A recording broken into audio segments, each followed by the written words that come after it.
3 African leaders have signed an initial deal to end a long-running dispute over the sharing of Nile waters and the building of Africa's biggest hydroelectric dam, in Ethiopia.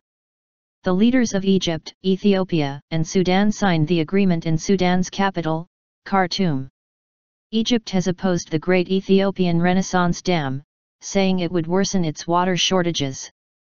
Ethiopia says the dam will give it a fairer share of Nile waters. In 2013, Ethiopia's parliament ratified a controversial treaty to replace colonial-era agreements that gave Egypt and Sudan the biggest share of the Nile's water. Egypt's then-president Mohamed Morsi said he did not want war, but he would not allow Egypt's water supply to be endangered by the dam. Mr. Morsi's successor, Abdul Fattah al-Sisi, signed the deal with Ethiopia's Prime Minister Halemariam Desalegn and Sudan's President Omar al-Bashir. Veto power. The 3 leaders welcomed the Declaration of Principles agreement in speeches in Khartoum's Republican Palace, and watched a short film about the Grand Renaissance Dam that highlighted how it could benefit the region, the Associated Press news agency reports. Mr. Halemariam said he wanted to give an assurance that the dam would not cause any harm to downstream countries, Reuters news agency reports.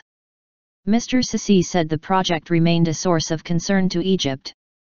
The Renaissance Dam project represents a source of development for the millions of Ethiopia's citizens through producing green and sustainable energy, but for their brothers living on the banks of that very Nile in Egypt, and who approximately equal them in numbers, it represents a source of concern and worry, he said.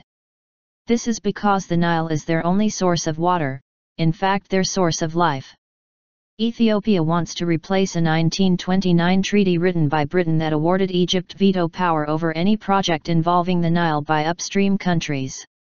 Ethiopia says the $4.7 billion, £3.1 billion, dam will eventually provide 6,000 megawatts of power. Egypt was apparently caught by surprise when Ethiopia started diverting the Blue Nile, a tributary of the Nile, in 2013. Ethiopia says the river will be slightly diverted but will then be able to follow its natural course. Egyptian politicians were inadvertently heard on live TV in 2013, proposing military action over the dam. Ethiopia has received strong backing from 5 other Nile Basin countries, Rwanda, Tanzania, Uganda, Kenya, and Burundi.